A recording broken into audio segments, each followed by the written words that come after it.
Good to see you. Thank you so much for being here. If this is your first time with us, thank you. If you're watching online, thank you so much for being here today. And today's a really special day because it's Palm Sunday. And so we're going to explore that together. But before we get there, I have a question for you.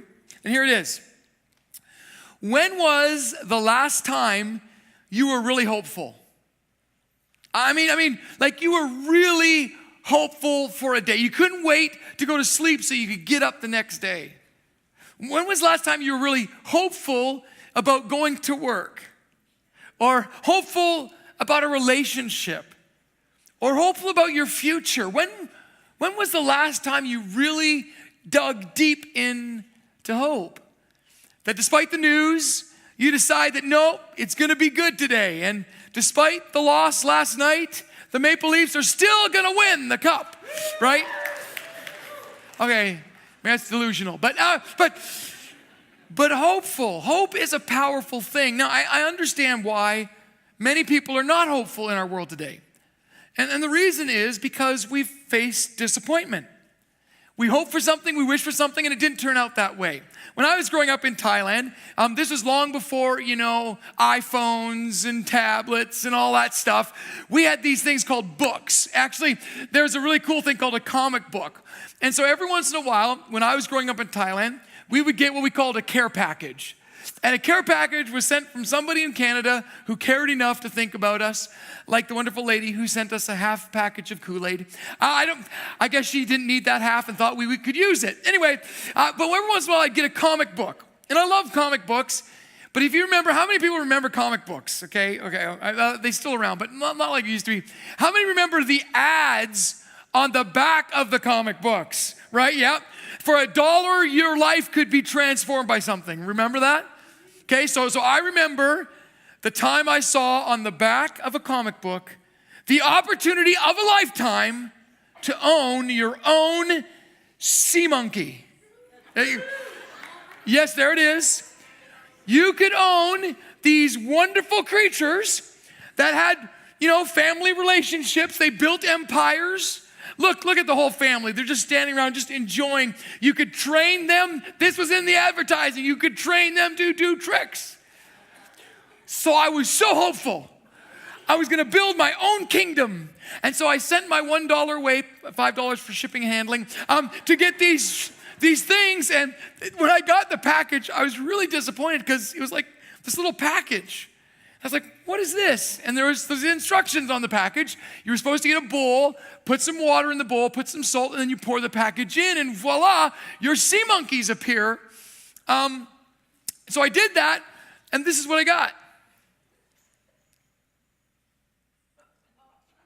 Do those look like sea monkeys to you? Do they look like they can do tricks? Do they look like they build empires? It was brine shrimp. It was brine shrimp. You can still do it today, actually. But they don't do tricks. They're not intelligent. They don't build kingdoms. They don't have relationship other than to get eaten by other fish. That's what they're for. But I was so disappointed. So disappointed. And life is like that, isn't it? We get our hope up for something, and then reality hits us. And it's not what we had hoped. And the question that often gets asked in disappointment is, where is God? And it's a fair question. Actually, it's a really good question. And it's the question I'd like to tackle today. So if you're just joining us, we are in the third part of a 4-part series that ends next Sunday. It's Friday night and Sunday with our Easter experiences. And I really do hope that you come for the week of prayer. It really is amazing. And I do hope you come Good Friday morning for our traditional communion experience. And then I want you to come Easter, but I really want you to bring somebody because it's going to be a powerful message of hope. And again, we've tried to craft it so that no matter who you are, no matter where you come from, whether you're religious or not, believe in God or not, that there's something that you'll walk away with that will help you navigate through life. And so that's what next week is, and I hope you come. But today is Palm Sunday, but we've been in this journey, and we have to start at the very beginning. So we learned in this story called The Way Back that in the beginning God created. And he created this world that was designed specifically for us. And so if we're astute, we can draw some conclusions about who we are, why we're here, and what we need to do with our lives. So it says, in the beginning, God created. And he created this perfect world. It's the world that we draw when we're little children, right? Children are so cute because they're so filled with hope. Children trust anybody. It's unfortunate that we have to train them not to, right? We got to say, hey, you can't trust everybody. Don't talk to strangers. Because kids are just born with hope. When they draw a picture, kids who've not been traumatized, kids draw this. It's the perfect world. It's the world the way it should be. And so the Bible says that in the beginning, God created a world like this. And in this, we learned that there were three things. There was belonging. And so we learned, we're going to talk about that in a minute, belonging. There was purpose. And then today there was hope. And this all centers around what we're going to talk about next week in Easter. But we learned in week number 1 that belonging simply meant to be fully known and to be fully loved. And so if you missed week number 1, basically here's what we learned, that, if you're loved but not fully known, it's superficial. It's a like on Instagram. It really doesn't mean a whole lot because they don't really know you. But the reverse is terrifying. To be fully known and not to be fully loved is what we're afraid of, and so we pretend. And so God initially designed us to be fully known, like it's okay to be flawed and imperfect, but to know that you're loved in that. That's belonging. We talked about that in week 1. And then last week we talked about purpose, and we talked about how all of us have been given gifts. Your gifts may be different than mine, maybe different than the person next to you, and that's fine. But you got to know why you have that gift. It's not just for your self-gratification. It's actually to bring order to chaos. And in a world of chaos, we need people who see order and bring that. Someone's waiting for you to bring order to their chaos. And so we ask the question, is your life chaos or order? And that's what purpose is. But today I want to talk about hope, and here's what I think hope is. And if you're not a follower of Jesus, that's okay. And even if you don't believe in God, I hope that you just stick with me long enough to kind of make a case for why I believe this is what hope really is. But here's what I believe. I believe that hope is trusting that God will keep his promise.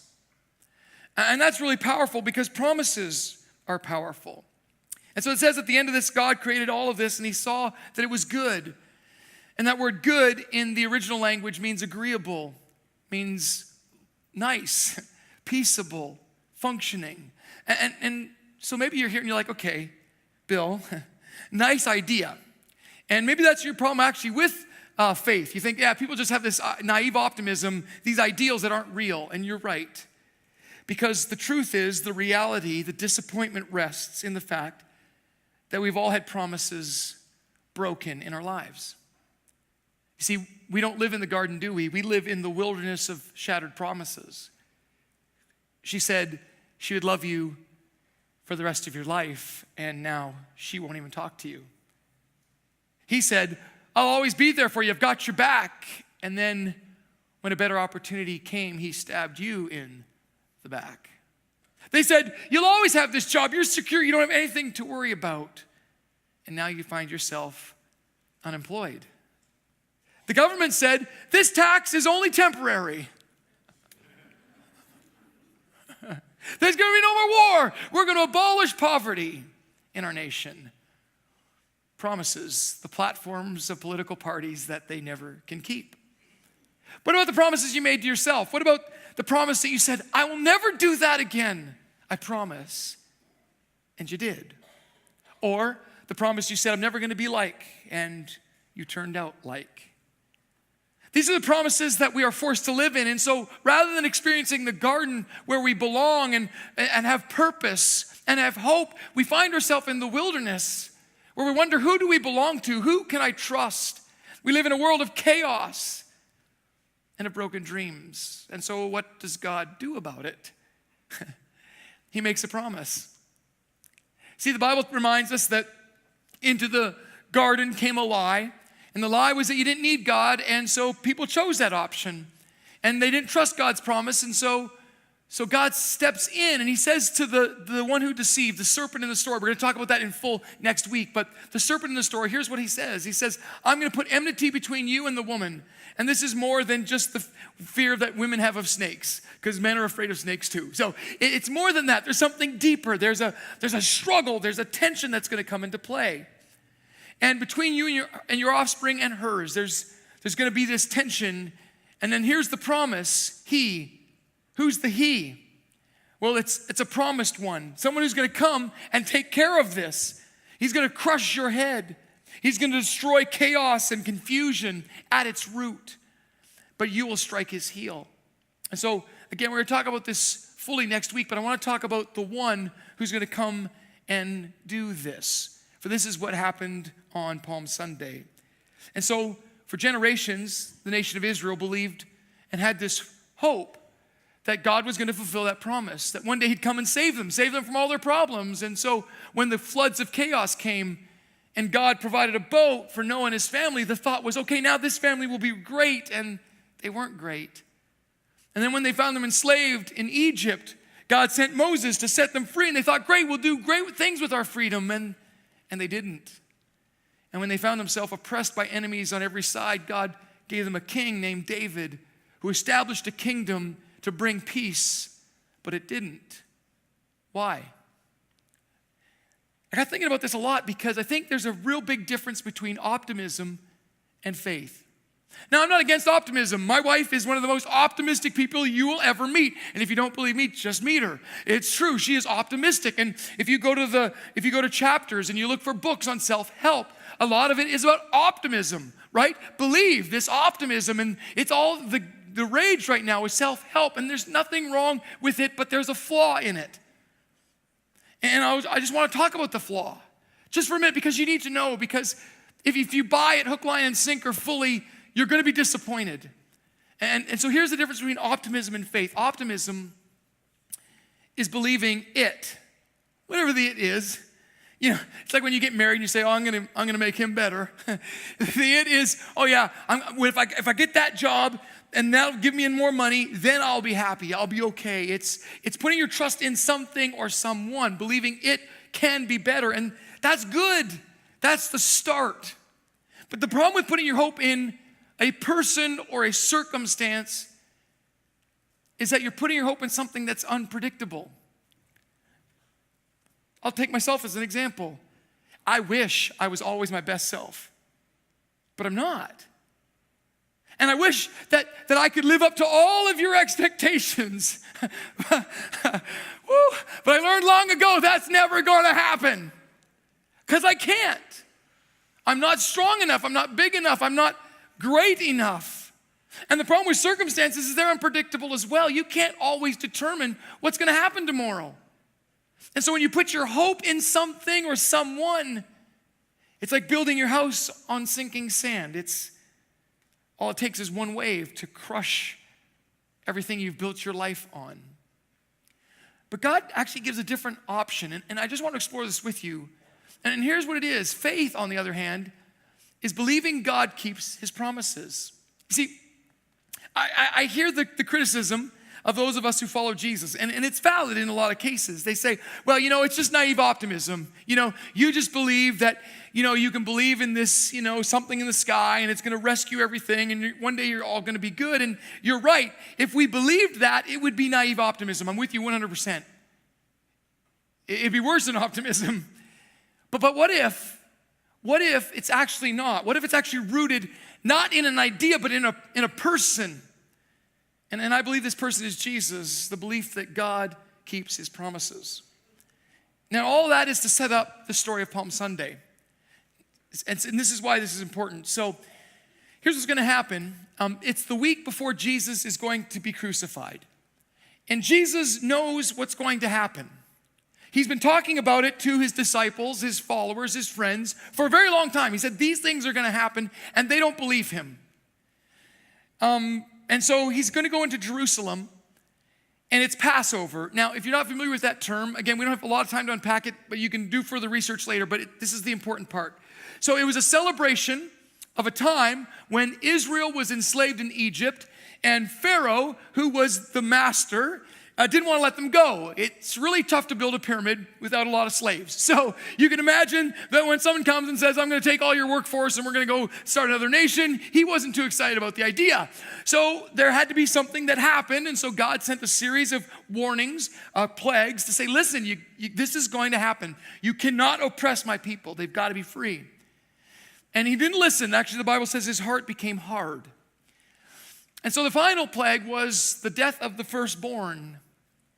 And there's nothing more, I suppose, precious to many of us than that. And so the only way that you could be spared from this was if you took the blood of a lamb and you put it on your doorposts. And that may seem like a strange custom to us, but it wasn't strange in the ancient world. This was something that people understood, that in order to redeem a life, you had to give a life. It was an eye for an eye, a tooth for a tooth. That was the world. And so it was this idea that this lamb's life was given so that my firstborn could live.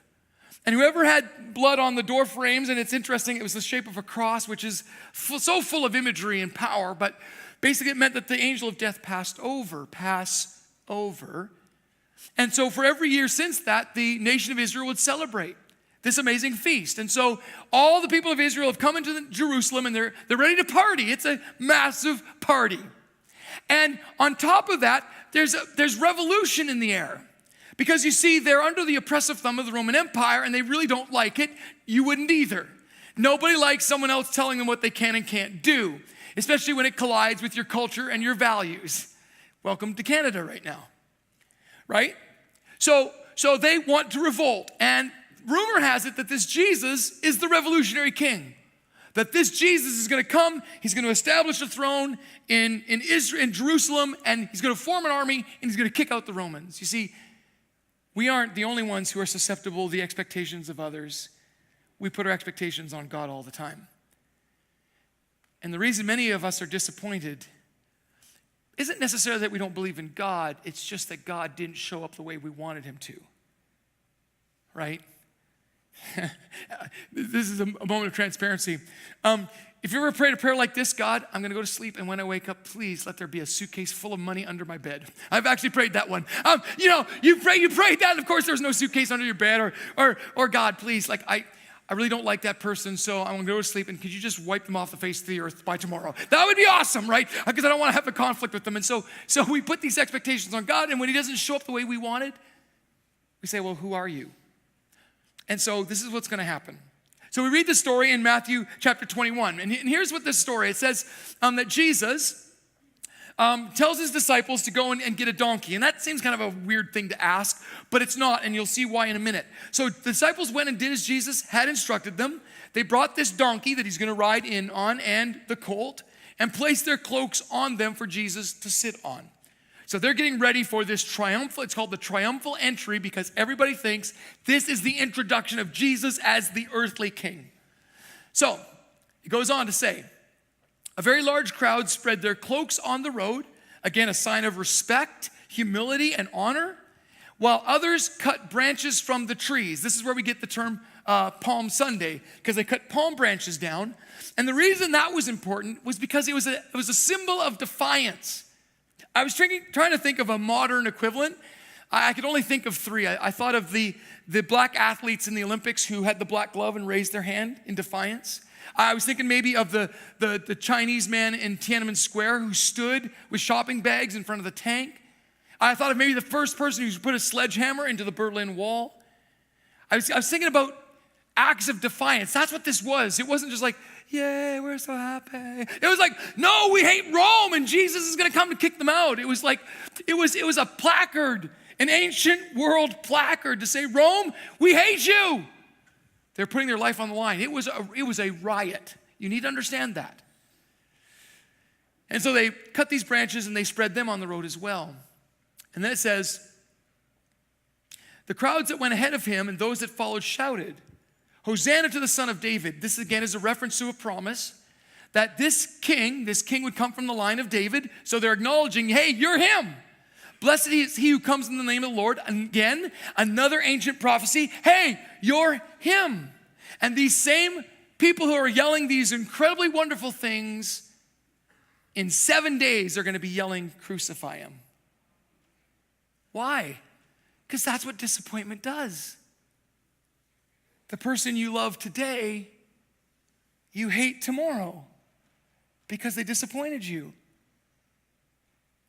And the problem is that sometimes that person is the one who looks back at you in the mirror.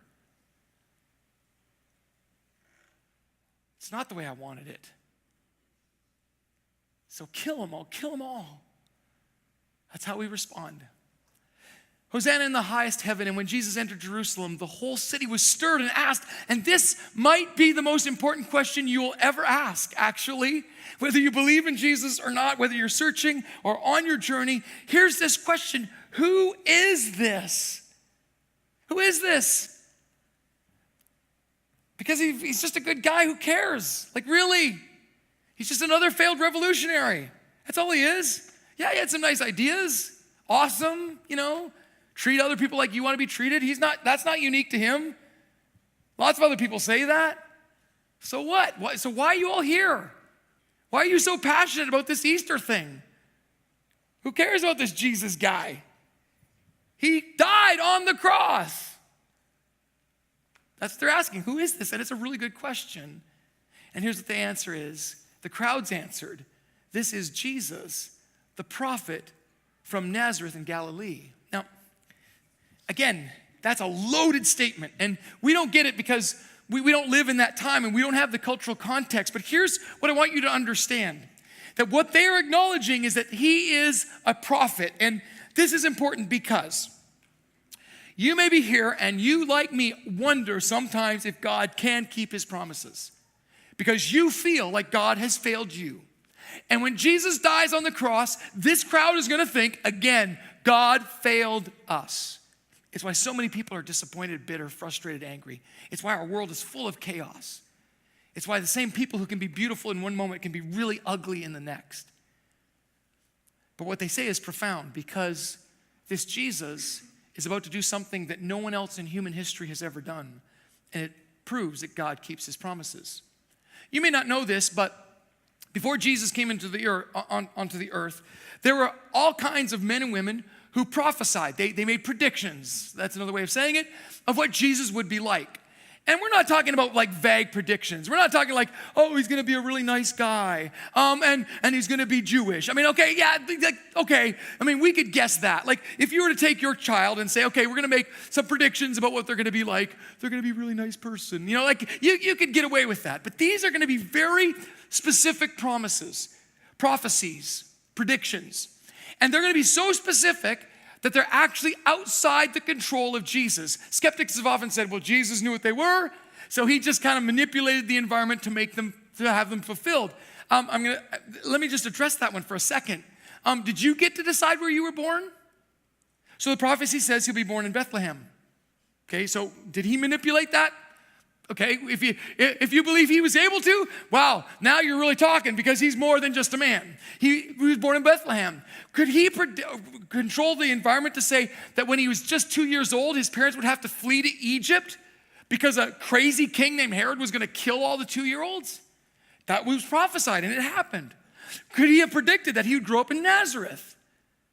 No, that's where his father came from, so they went back there. That came to pass. Think about when he died. There's all kinds of predictions about his death. One that's fascinating is that not a single bone would be crushed. And you think, well, that doesn't matter. Yeah, it does. Because on Passover, when all the other people on the cross were getting their legs crushed because that would speed up their death, when they got to Jesus, he's the only one they didn't break his legs because he was already dead. They put a spear in his side. Again, predicted in prophecy that this would happen. Do you think the Roman soldiers said, oh, I know, I'll help this guy out a little bit. I'll fulfill some prophecy. They took his garments and they ripped them and gambled over them. Again, prophesied. And we're not talking like 5 years earlier. We're talking hundreds and hundreds of years earlier. You say, well, maybe they were written after. No. Jesus actually read from these predictions. They were written and existed before him. Now you say, okay, what does that matter? I'll tell you what it matters. It means God can keep his promises. Let me give you just a mathematical equation, okay? You ready? What do you think the odds of 48 of the over 300 predictions that were made about Jesus coming true? Just 48. Okay, so let's say you and I, again, we're going to play a little game. We're going to predict what our kids are going to be like, and we're going to do 48 guesses. And they can't be vague. They got to be really specific. Like what kind of house they're going to live in, and they got to be like when they're going to get married, like really specific. The odds of 48 of those predictions coming true are here. You ready? 1 times 10 to the power of 157. let me break it down. Put a 1 and do 150 zeros behind that. That's the odds of Jesus fulfilling 48 of the 300. And you think picking a March Madness bracket was hard, right? It's like, this is nearly impossible. It's astounding. You can't ignore it. You got to do something with this. So Jesus comes into this world to fulfill all the promises. Why? Because God is a promise keeper. And that gives us great confidence because we can trust in his promise. Now, I get it though. You say, well, yeah, but he hasn't done that for me. And I'll tell you what our problem is. And this is the classic. I'll tell you why. Because we want the easy way. Let's be honest. We want the easy way. We want the path of least resistance. We're like electricity. We want the path of least resistance. We want everything to go smoothly. We don't want any conflict. We don't want any turmoil. And here's the problem. We want the easy way, but what if God knows the best way? Like, what if there's actually a better way? Let me put it this way. Wine requires a grape to be crushed. Steel requires ore to be pounded. There is something in the pressing. There is something that comes out that is greater. What if God isn't interested in giving you the easy way because the easy way isn't best? What if he's actually interested in a better way? And sometimes that comes in the pressing.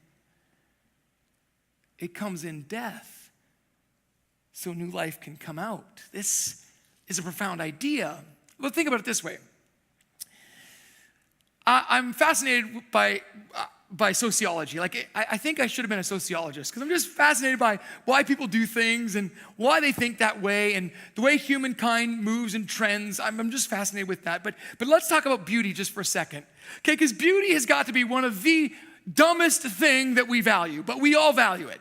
Because here's what beauty is. Beauty is in every culture, and it's all different in every culture. You don't believe me? Look at the history books, okay? Look at yourself in 1980, all right? I thought I was a beauty, but I had like massive mullet, box, square top, and MC Hammer pants. Okay. I was like, what was that? We thought that was beautiful. My wife had hair the size of Texas. I mean, it was like, and we thought, wow, that is just so beautiful. I mean, blue eyeshadow, that was amazing, like lots of it, like covered your whole forehead. It was like, that was really beautiful, right? And you laugh. Oh, but take a picture of yourself now and look at yourself in 20 years. Your kids are gonna think, what a Newton, I can't even say the word, because it's gonna come out wrong in church. Anyway, so what we think is beauty. When I was growing up in Asia, fair skin is considered beautiful. My sister got yelled at once because she was getting too dark. And the reason is because in Thailand, the sun always shines. And so, of course, if you have to work in the field, you get dark. So if you are wealthy, you stay inside. Your skin is fair. Where here, if you're wealthy, you go to Hawaii, you go to the Cuba, and so you're dark, and it doesn't matter if your skin looks like leather, that's considered really beautiful, right? And so that's beautiful. And so what is beautiful? It's so subjective, but we put value in things that are hard to attain. It's like guys who are ripped. We hate you. But no, it's just really hard. It's really hard to attain. Or think about heroes, right? Who wants a hero who can beat like a 2-year-old? It's like, yeah, Superman came down and he had a fight with a spaghetti noodle and he won. It's like that's so stupid because we want someone who's like intimidating and ferocious and like, wow, that's heroic. We actually value that. Or think about rings or jewelry that you wear. Why did you not just put granite on your face today? I mean, why don't you have a granite necklace? Why did you park on it? And why do you have a gold ring? I'll tell you why. Because granite's like common. Gold, it takes an amazing amount of pressure in the earth to form, and it's hard to find and get. So the harder something is, the greater its value. So where did we get this mixed up idea that life is about getting the easy way? That's the North American curse. As a matter of fact, we got more than any other person in the whole existence of humanity. And we're the most hopeless. You know why? Because we have nothing to hope for. It's people who are desperate. It's people who are oppressed. who need hope. Let me put it to you another way. Stephen Furtick did this analogy, and I like it. Okay, do you know what this is? This is a bouncy ball. Now, I'm going to give you a clue as to its purpose and function. Someone designed this for one purpose, and it's in the title, okay? So, all right, I know, this is rocket science right now. Okay, so this ball was designed to? Awesome. Okay, so in order for it to bounce, it has to bounce off something that is? Right. So, the harder the surface, the greater its purpose, right? If I were to bounce it off this styrofoam, that's not its purpose. Its purpose is to bounce. As a matter of fact, the more pressure that's applied to it, the greater it is. Oh, I used to be an athlete. Keyword being used to. So, what if you were actually designed to be resilient? What if you were actually designed to not be crushed by your circumstances, but rather to allow your circumstance to press something better out of you? What if in the pressing, the true you is revealed? And I know that can be ugly because it happens to me all the time. But what if you can work through the ugly into the beauty? What if easy is not best? And what if God is doing something incredibly powerful in you, and instead of being disappointed, you had hope that the God who makes promises is doing something in you? And the same God who said, I will work all things together for good to those who trust me. And the same God who said, I will be with you even though you walk through the fire. The same God who said, see, I'm making all things new. That God came into this earth and he died on a cross. And I know it seems so far-reaching, but that's the power of promise, and it's the power of hope. That on the third day he'd rise again. Why? To show you that if you trust him, there's nothing that can keep you down. That you were built to be resilient. It's interesting that the ancient word for hope in the Hebrew literally is the word cord. And I'm thinking that's kind of a strange word for hope, but not really. Because it means to be tied to something, anchored to something. I was watching a documentary recently on those free climbers. You know those guys who climb cliffs with no ropes? And we think they're brave, I think they're stupid. Anyway, so, it's like right? So it's terrifying. Like imagine being 2,000 feet in the air and like one slip you're dead and they actually die. A lot of them every year. They don't tell you that, but it's true. And the problem with that kind of climbing, which is, I'm sure it's an adrenaline rush, is it's actually limited by your capacity, by what you're able to do. So there are things that free climbers cannot do because they're limited. Now, there's another way of climbing, and it's, in my opinion, the more reasonable way. It's with ropes, right? So when you get anchored to someone or something that is dependable, you can do things you wouldn't normally try. Why? Because if you fail, and when you fail, you will be caught. You will be secure. Basically, you don't die. And so you can actually climb higher. You can climb different routes. You can do more because you are anchored to something that is secure. And so here is just my question to you. Who or what are you tied to? Who or what are you anchored to? You say, it doesn't matter. Yeah, it matters a lot. Because when you fail, and you will, and when you fall, I just hope that thing you've tied your life to is strong enough to hold you.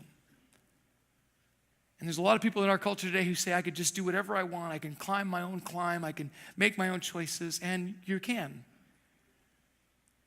But often at your own peril. And so why are people disappointed? It's because they put their hope in something that's not worthy of their hope. I'd like to believe I am, but I'm not. I know you'd like to believe you are, but you're not. I know you'd like to believe that circumstance is, but it isn't. There's only one thing that is dependable, and it's the one who can actually keep every one of their promises. And so Jesus comes into this world to prove that he alone can keep his promise. And the greatest promise is that if you trust him, he will show you the way back into the garden. His promise is that you can experience belonging again because you can belong to him. And you can experience order in your chaos because he will direct your steps. And you can experience hope. Listen, I know what it's like to have nothing. I know what it's like to be rejected. I know what it's like to be physically limited by something, but I've learned to have hope. I just believe that in everything, God is doing something better. So when I fall off a cliff in Costa Rica and I'm in an emergency room getting my foot sewn back together, I actually can say to the person doing it, I was supposed to meet you today. That's hope. That there was something good that was supposed to come out of this. When we lost a bunch of stuff in our business, it was because there was something we needed to learn. There was hope in it. You see, you can either live hopeful or hopeless, and it depends on what or who you're anchored to. And so I want to just encourage you to consider anchoring your life to Jesus, because I actually believe that it's the better way. So you say, how do I find my way back to hope again if I've lost it? Can I just give you 3 real quick things to think about? First is you got to believe it. And I know you say, well, it just sounds like naive optimism. It sounds like religious jargon, right? I just have to blindly jump. And I'm saying, no, you don't. It's like when I put my kids up on a high place, I said, jump into my arms. I wasn't asking them to blindly jump into the black abyss. I thought about it a couple times. I was saying, jump into my arms. Why? Because I'll catch you. There's a thrill in jumping. Trust me, I've got you. You have to believe that about who you are and who God made you to be and the God who made you. Second thing is you got to live it. There's a lot of us who say we believe things, but we don't really live it. You live in fear, anxiety. Why? Because you don't believe it. You don't believe it's true. You don't believe that God's your provider. You don't believe that God's your healer. You don't believe that God is with you. You don't believe that he's going to work this out for good. You don't believe it, and so you don't live it, and that's the problem. You got to live it, and that's why you got to surround yourself with people who believe it too. There's something really powerful about it. It's what people sense when they come into this space. They go, there's something here, and that's what it is. It's faith. That's what it is. That's what you're looking for. And then the final thing is you got to share it. So tomorrow morning when you go to Tim Hortons and the person who's the new employee, it's their first day on the job, and they accidentally spill their coffee on you, instead of tearing a strip out of them and adding to the chaos, why not be a voice of hope? It's okay. When your children are going through crisis, they don't need you to tell them what they should do. They just need you to hold them and say, it's okay, I'm going to believe with you that something good's going to come. I don't know how, but I'm going to believe it. They just need hope. When your spouse or your partner is going through that really difficult season and they don't believe in themselves, they just need you to step in and say, no, hey, I know you can do this. I believe in a God who works all things together for good, and they just need you to be hope. Could you imagine a world, just imagine for a moment a world where we all belonged, where it didn't matter. We could be fully known and fully loved. Imagine a world where we could live together to bring order to the chaos. Imagine a world where we can have hope that no matter how dark it gets and no matter how bad it gets, God keeps his promises. That's the Easter story. And I hope it's more than a story for you. I hope it's a reality that you live in every day. And so if you're here today and you're saying, how do I get hope in my life? Can I just encourage you to believe it, to live it, and to share it? So God, thank you. Thank you for the story of Easter, and thank you for the hope that you give us. And I just know that in this room there's a lot of people, I'm guessing a lot of people online, who are struggling with hopelessness. They don't know. They don't know what their future holds. They don't know where to turn. They don't know why they're doing what they're doing. They feel stuck. They feel like they're wandering in the wilderness of despair and discouragement. They're frustrated. They're full of disappointment. Everyone in their life has let them down. Everything they've tried has failed. And they don't know where to turn. And so, God, I just pray that you would show them that there is a place to turn. There is a way to get anchored, that they can trust you. And in our culture, that may sound like a crazy idea, but it's not an idea. It's rooted in a person, in Jesus, who came and fulfilled over 300 promises so we could just know you keep your promises. And so today I stand in this place and I just choose to believe. Call me naive, I choose to believe that God keeps his promises, that he works all things together for good. And I hope that you'd believe it. I hope that you would live it. And I hope you'd share it. In Jesus' name, amen. If you're here today and you'd like to respond in some way, we have a prayer team in the front that would love to meet you, or you can go to the great big blue wall and meet someone face to face and say, what do I need to do next? What could I do next to learn more about this? And if you're watching online, just interact with our online pastor and just ask the question, what do I need to do? How can I find more about this? And we'll be happy to point you in that direction. And so I bless you. I bless you in a world full of hopelessness, that it doesn't have to be that way, that you can have hope. I bless you in a world that's often unfair and unjust and unkind. I bless you in a world that often is not what it should be, that you can still have hope because there is a God who came into the darkness and he turned on the light. He is the light of the world. I bless you with the hope that he will lead you back to belonging and purpose and hope if you'll trust him. For this is the story of Easter. So may you believe it, may you live it, may you share it everywhere you go this week. I bless you in the name of the Father, the Son, and the Holy Spirit. Amen.